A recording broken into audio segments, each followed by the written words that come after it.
I don't actually believe that Jarvan works really well with Caitlyn Lux. It's like Yeah. it's okay. Like Jarvan's good synergy, but when you look at Caitlyn, it's like, man, what if we had a better way to support that?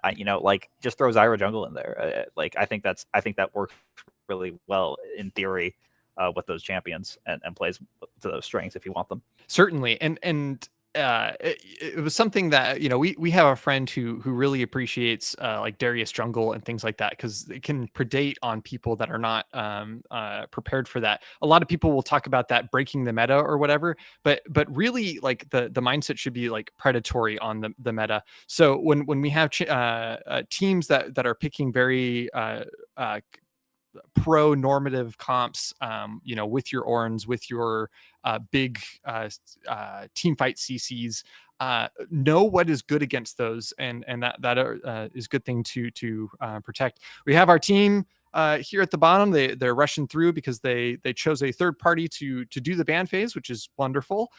So we can kind of see who we have on both sides, and I am seeing some interesting teams. There is an Aurora ban, so we did predict that correctly. But no No Akali as Caliban. well. So no Akali ban, but no Akali picked either. We do see some pretty heavy engagement on the side of the Silver Smashers. We do see the Poppy and the Rel, and they're really trying. Looks like they're really trying to assist Samir in getting in there, ulting off with that Inferno trigger popping off as well. Lilia is there as well to help assist those picks. And Syndra is, she's a mage. She has the Scholarly. She has the stun. She can sit back, watch the sparks fly, and maybe one shot someone while we're at it. On the side of Cobblers, those guys are pretty tanky.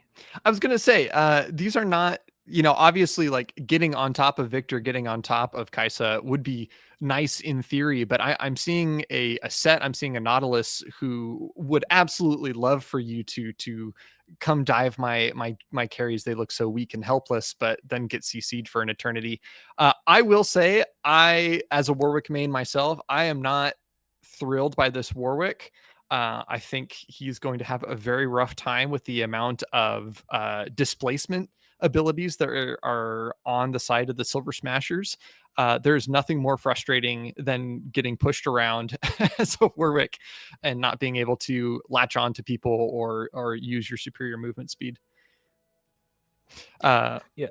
I'm kind of watching the Nautilus here. Will Nas actually feel good to play here, as he's more of a go in, rather not so good at the stopping people from going, like when Rel's jumping on. It's like, is it really going to do that much different?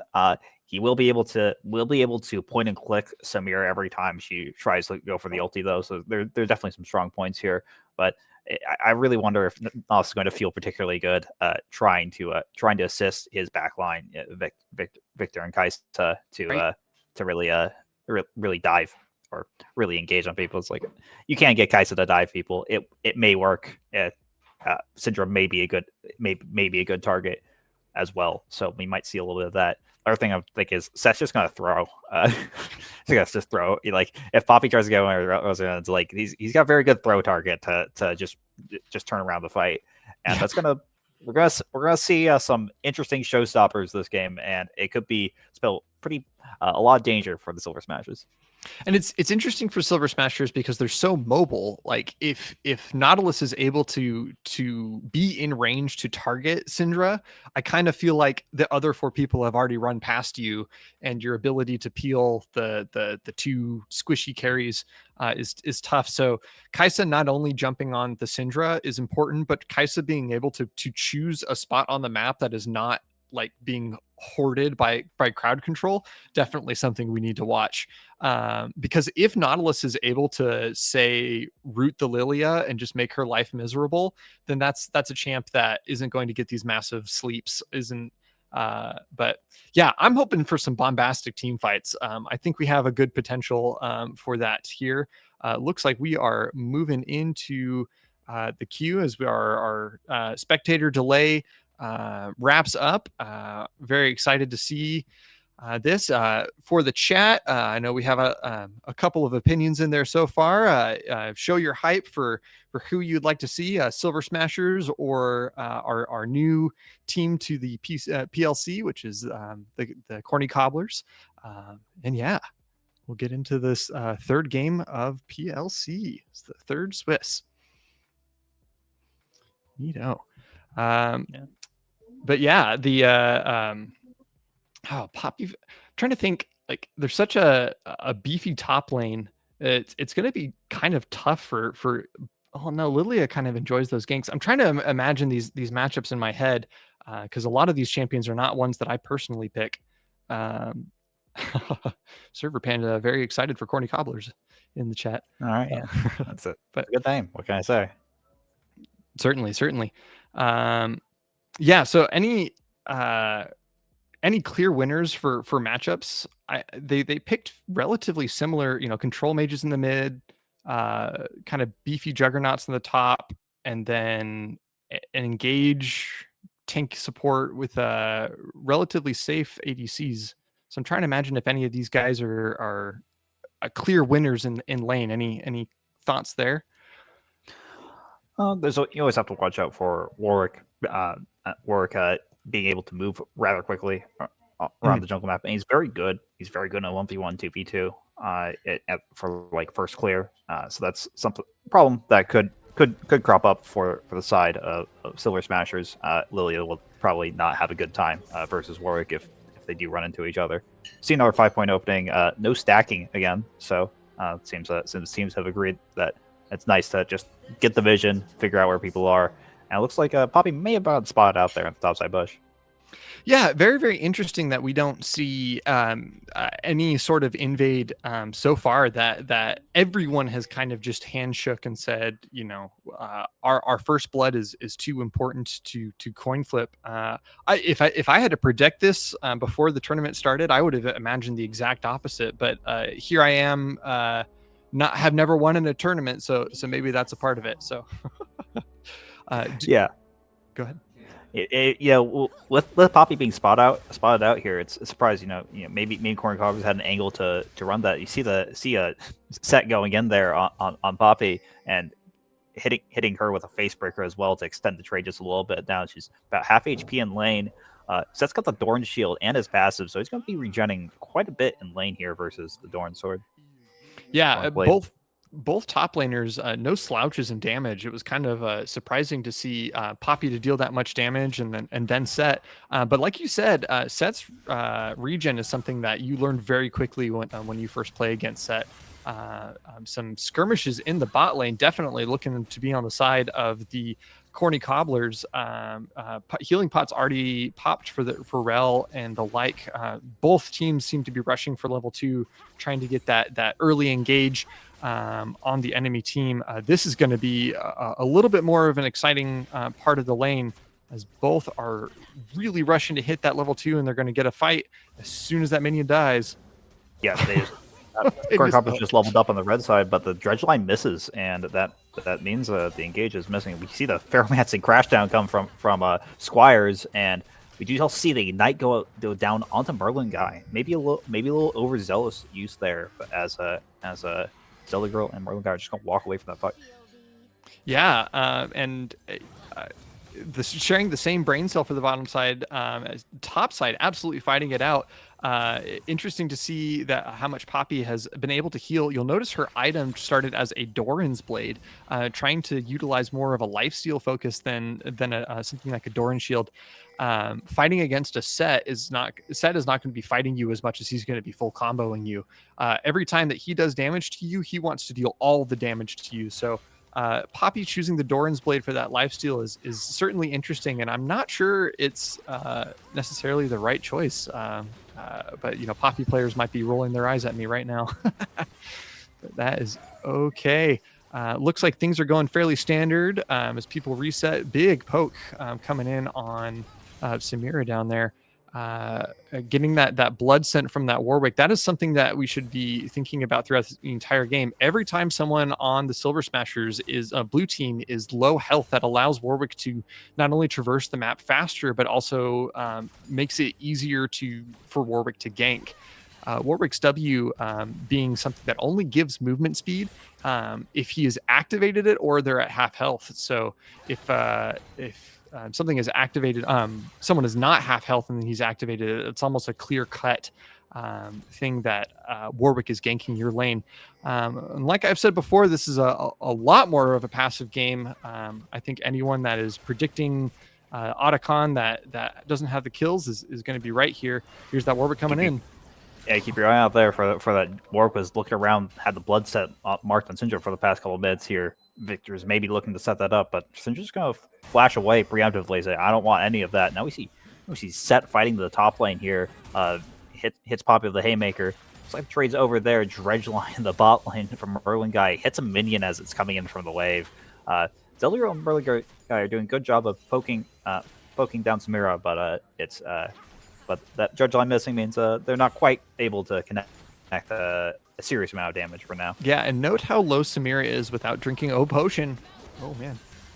Oh, well, there, another Dredge Line comes out for Rel, and onto Rel, and Merlin guys are going to pick up the first blood there. It's really nice hooks coming out from Nautilus bot lane, working really well in lane right now. Yeah, that was a little bit strange that they would go in. Of course, utilizing the pressure that they've built into the bot lane, they assume that they're not going to get contested at the dragon. Lilia is out of place. A lot of fighting topside. Another big haymaker. Poppy's getting pushed back into the turret there. We see Set. He's getting the prio in lane, even though the trades are really close, and that means he's getting the reset first and the buy first, and it gives him a little bit more opportunity to get the backs he wants. Doesn't have to push out, doesn't have to play it unsafe. We also saw Mountain Drake over the Corny Cobblers there, relatively uncontested. Absolutely, and there are many games that I talk about where, oh man, this is the Warwick dream game, and this happens to be the one where all of the lanes are fighting fairly often, are getting big hits on each other, but without actually killing each other. This allows Warwick to kind of roam even faster. You'll see immediately after Drake. And that'll have to wait. Warwick's here as Lilia, both in junglers in the mid lane, as the mid laners just duke it out. Arcane Storm from Victor, barely lowering down. Battle Papayas on Grump 11, and he's doing a bit of damage, taking a little bit of damage, and looking like they're going to fight a little bit over that heal plant and then back up. Yeah, and what we missed off camera was Poppy teleporting mid lane and then absolutely diving under tower. We were commenting, big Hot Cryo comes out. The Jaws of the Beast connect to Syndra, and Balpify is looking maybe for a little bit more. Still level 5 though, doesn't have the infinite arrest accessible right now. Is not able to finish off Poppy there. Lily is there to escort Poppy away from the deadly dog. Yeah, Warwick is absolutely in a dream state right now. Not afraid to be low health. He started Vamp Scepter, so he's healing even more until someone builds Heal Cut. So he is taking the opportunity to take those grubs as bot lane goes in.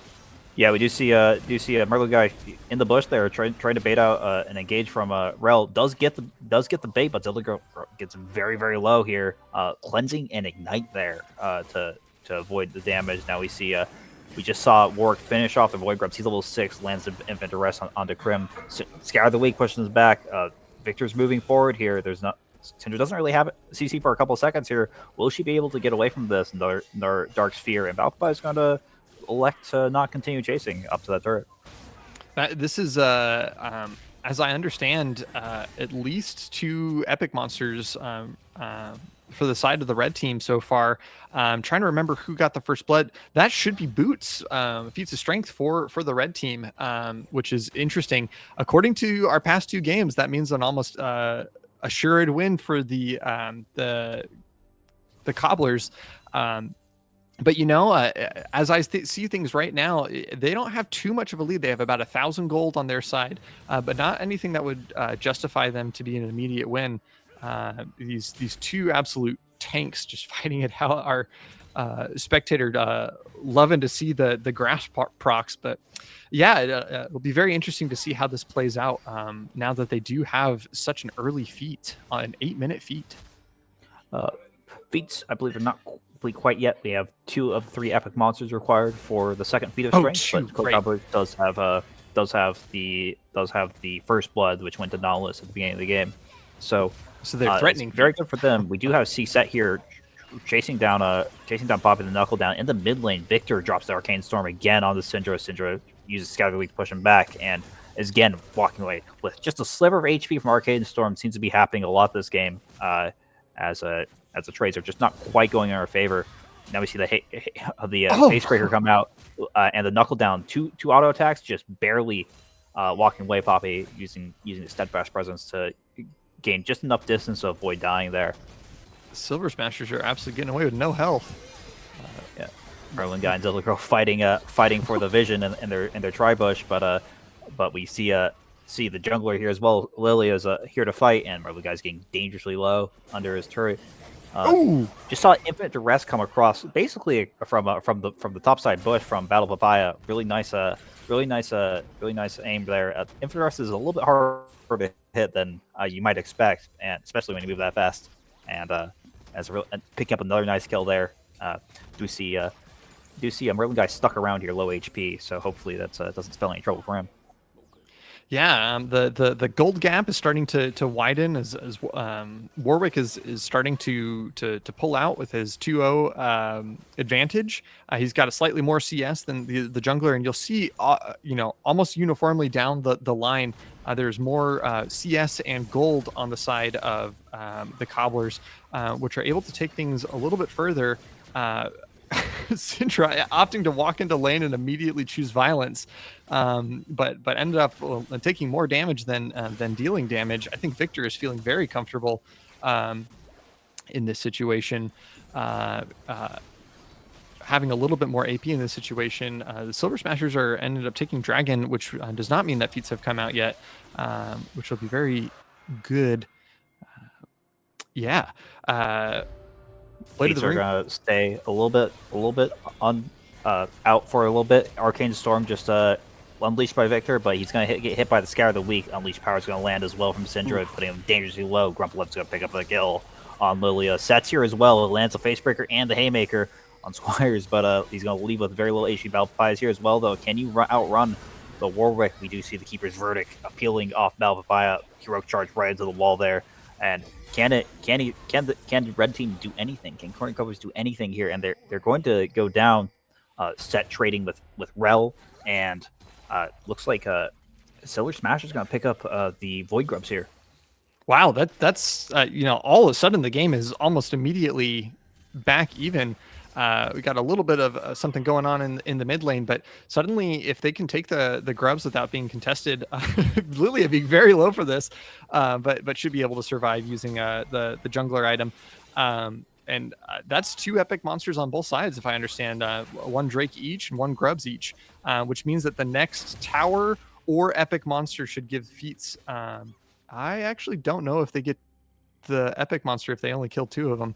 But Lilia like opted to run away. Slight mismanagement there on the Void Grubs, and that means no feat here. As Battle Papaya actually saw that is gonna run back the Void Grubs. Red team sort of notices that they didn't finish him off, and the feat's gonna go to nobody there, or the count for Void Grubs is gonna go to no one. So it's gonna have to be Rift Herald or Dragon for that feat specifically. Specifically, yeah. A bug that they changed a while back. Oh man, big hook. Oh, Dredge line from Merlin Guy and the depth charge. Krim is going to get CC'd, chain locked, and he's going to die very quickly to Victor. On the bot side, though, Merlin Guy is not here, so blue team Alexor dive. Squires going in.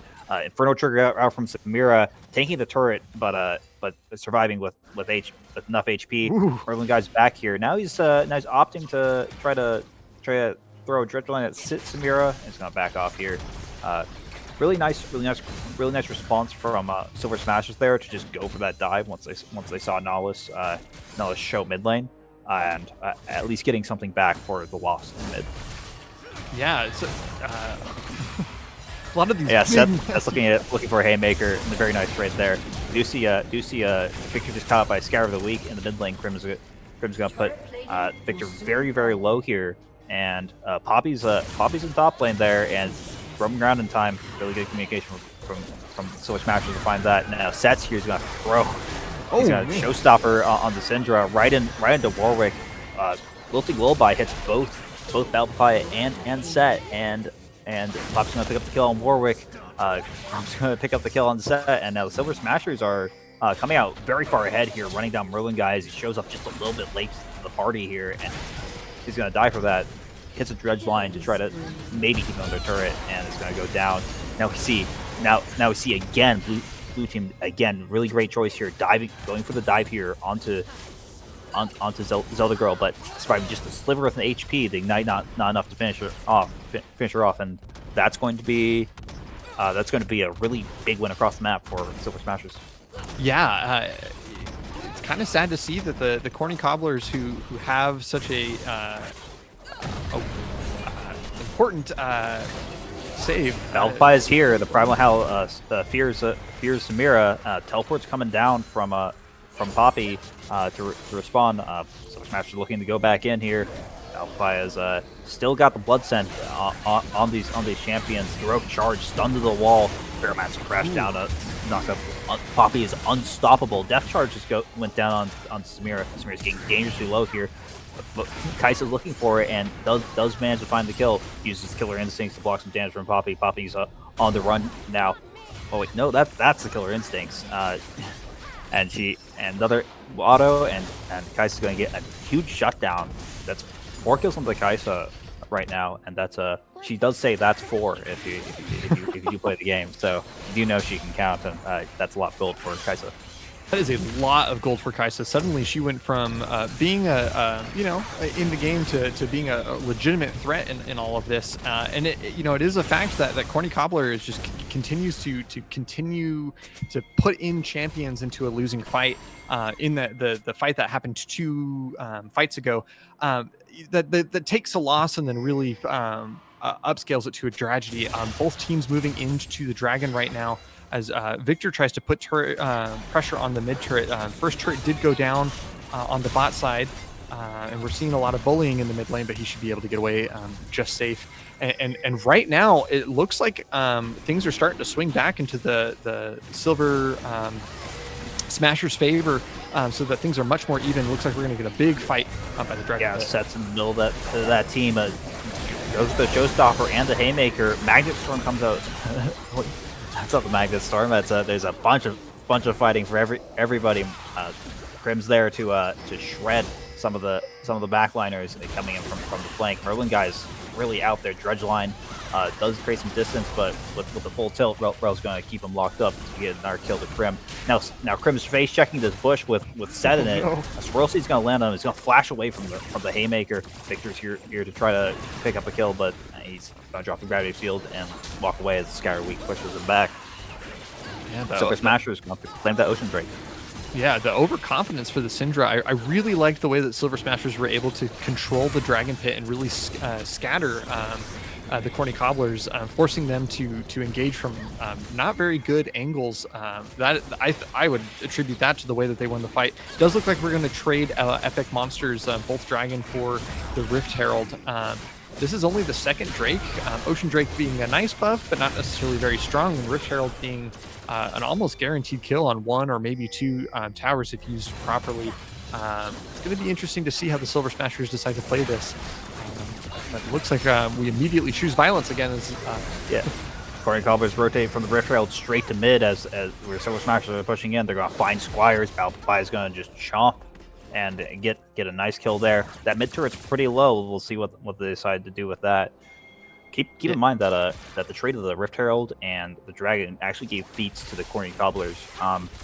If Grump had just picked up that 1 Void Grub earlier, the feats would have gone to Silver Smashers. That was one of the most narrow ways to lose these feats we've seen so far all game. We do see Crim just drop the Unleash Power. Darkstrew is going to finish off Victor in the top and the bot lane. Just a really nice solo kill there. Syndra's getting very feeling very strong here. Picked up a lot of kills in those previous team fights, and looking like she's feeling a lot better into the victor at this stage of the game. But she's pushed out. Zelda Girl is on the flank. She's getting run down by Set, but very nice Sky of the Week. But the casting range is going to come down, and it's upgraded at this point. So 12 missiles are going to come heat seek straight to Syndra and kill her. So you see a little bit of fighting in the mid lane over this wave here as Merlin guy's left to defend the mid turret by himself. Not quite sure whether that Samira ult is dangerous enough as the last minion goes down. Yeah, Krim is feeling very powerful so far, being able to be very impactful in team fights. But it seems like his overconfidence, their overconfidence is almost immediately punished every time. Notice his high kill participation, but also high death count because of that. A very, very scary person on the map right now, but also looks like a lot of punishment coming in for Syndra. We're seeing a lot of people try to push off of their turret. We're seeing the bot turret go down, but I'm being immediately answered by the Poppy.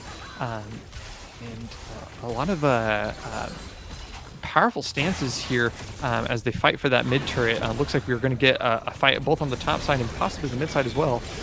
Yeah, this time Crim's in the gravity field. Arcane Storm's going to do a lot of damage, and he's going to get caught by the Hex Decorator. The stun's just too much, and Victor's full combo is just going to tear straight through Crim. Turns out there's a lot riding on both these champions, whether they can get the stun on the other one. And unfortunately, Crim's going to get a little overcomp there and go down. Yeah, and if you're looking at the kill spread on these teams real fast, you'll just look at how the kills and the deaths are placed in these champs. I think this is a big reason why they're going to get stuck under the tower. Is caught under the turret. The gravity field's going to lock him there just for another second. And now Corn Cobblers are looking for a lot of kills. Death Charge goes out in Samira, but no follow up so far. Poppy's running away. The Break Seeker lands and the Void Seeker lands and put Poppy to very low HP. Battlefly was on the side there, maybe thinking he could get a cheeky kill between the turrets, but Corn Cobblers just got off to just shred through the tier 2 turret as well. Our Dredgeling has over Merlin guy. Minion waves coming in though, so it's going to block that. Now we see the Rift Herald come out. Silver Smashers are desperately trying to defend their base from being cracked. Merlin guy's going to hook right in the turret there. Magnet Storm from Squire's huge engage, and Poppy's in there deep. Now there's a 4-man Lilting Lullaby from Grump. A beautiful booming blows, but it's not quite enough damage. Zelda Girl is still alive and autoing everybody. Gets the victor. Silver Smashers are extremely low after that fight. Not quite enough to turn that fight, even though there's some really big ultis there. Yeah, a very exciting game. You'll notice the kills are in lockstep, but the gold is not.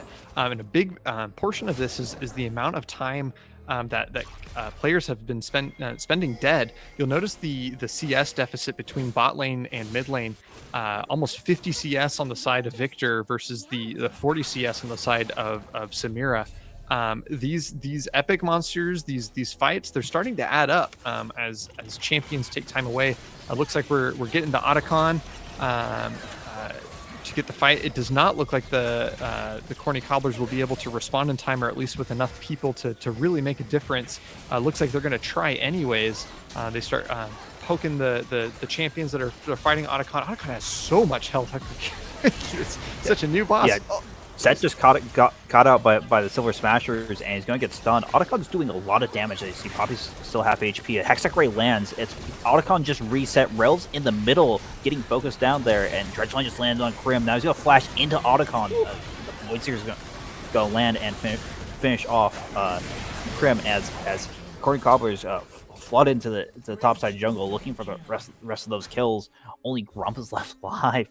After that attempt to Otacon take. Now Corny Cobblers are going to turn on to Otacon, and they've got 4 people alive, and it's just Lily on the side of the Silver Smashers. He's going to throw a Swirl Seed in there, but it looks like a very nice claim for the Voracious Otacon, which will be a really great buff for the next team fight if that Corny Cobblers take. Yeah, that an almost tragedy from the Silver Smashers, trying that new objective and not respecting just the sheer amount of damage that comes out from the new Otacon set. Answering the Lily, who should be able to get out of here, despite the dragon slowing him down. But that might mean that another epic monster will go on the side of the Corny Cobblers. Again, it seems like things are in lockstep, but it sounds like Corny Cobblers are going to be able to start pulling away. Very much not an even game as much, but not running away with it either. It seems like Corny Cobblers are able to match any decision that the Silver Smashers are choosing now, and hopefully Silver Smashers can to pick up their nerves and move from there. Might be catching Samira out for another fight. Yep, we just see the Arcane Sword come out from Victory. He's committing the damage to zone. Silver smashed off turret. Merlin guy's on the side there, lands the Dredge line, but the Corn Cobblers aren't quite in position to follow that one up. They're looking to get that tier 2 turret on the bot lane, and continue just a very hard push. They still have the icon buff. We'll see how they decide to use it. It is a Guardian Angel with some extra steps in there, so it's can be quite powerful if they choose to continue fighting here. Yeah, trading 1 for 1 in this situation comes out very, very much on the side of the Cobblers, because they only lose, I think, 100 or 150 gold versus the 300 potentially that they could get from a kill. Does not look like they're going to be able to push on the bot side, so they move to the mid side and just poking and not caring as much about taking the damage and being bold. Silver Smashers are doing a very good job in keeping them back, using their superior zoning tools to make sure that even though these turrets are taking damage and going down, we just saw Sega get dogpiled by Silver Smashers in the bot lane. You see him go down. The Otacon buff's gonna give them 100 gold. Same thing with Zilton also caught out. And unfortunately, this is not the ideal use of the buff, as these appear to be very one-sided fights. Merlin guy's trying to run away, but doesn't have anywhere to go. Disrupts Grump for a second there to stay alive for another second, but it's going to move back and respawn back at base. Yeah. There's only about 300 gold over to the side of the Silver Smashers, but the buff being gone is helpful. One thing, we'll wait for this fight. Oh my goodness! Oh my God. Krim just got eaten by the Arcane Storm. Victor just came off base. Voidseeker lands from Zelda Girl, and the Killer Instincts to follow up. Rump is now very low. Now these are people they just killed Kaisa, but there's Kaisa killing them as they pushed back out onto the map and punished them for even deigning to not reset after getting those 3 picks. Yeah, one critical thing about that Otacon buff is every single resource that you use, ults and summoner spells that have a longer cooldown, you're not going to be able to use when they immediately revive. And so you'll notice the Lilia, when they were fighting, was choosing not to use her ultimate in those fights because they were fighting people one-on-one. And I think people have the temptation to use their what would normally be fine in a 1v1, but not using that so that in case they come back flying out of the Nexus with the Otacon buff and have it for an actual team fight. We just see Victor just got caught out by Lilia, as Lily just ran straight through Merlin guy and found the pick onto Victor there with the little thing lullaby. The Rage Otacon buff is gone for the most part. And that means it's going to be an actual death this time. Actual gold given over to the side of the Silver Smashers. Yeah, I really respect Grump's Lilia. Number one, not having died so far means having big impact on the game. We just see Killer Instinct dive right on the Grim there. The girl is extremely strong here, doing tons of damage onto Poppy, on the Syndra. You see Merlin guy trying to defend the top turret, as they do claim the objective bounty. Samira's trying to stack up here. Inferno Trigger comes out. Merlin guy flashes away, but the minions are Baron buffed, and that means they're still alive. They tanked the Samira roll, and they gave her more than she bargained for, and that's going to be the Corny Cobblers now in a really dominant position for pushing down the next turret. Flash forward from Rump 11, trying to do anything with and to clear this turret. The wave's still there. Showstopper comes down on the Squires, and as you see the Corn Cobblers rolling in, just just demolishing the base for a very nice win and taking their place in the semis.